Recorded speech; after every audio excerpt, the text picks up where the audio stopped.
hindi kawalan ng pag-asa. Nais namin ang kagalingan, hindi karamdaman.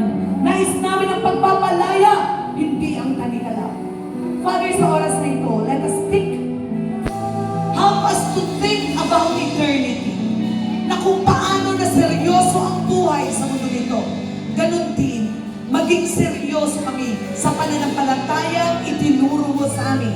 Ang sampalatayanan na sa Jesus ang Kristo, ang anak ng Diyos na buhay. And this is our faith, Father. Sino mang may pananampalataya na si Kristo ay iyong anak, sila at kami ang makapagtatagumpay sa mundo ito.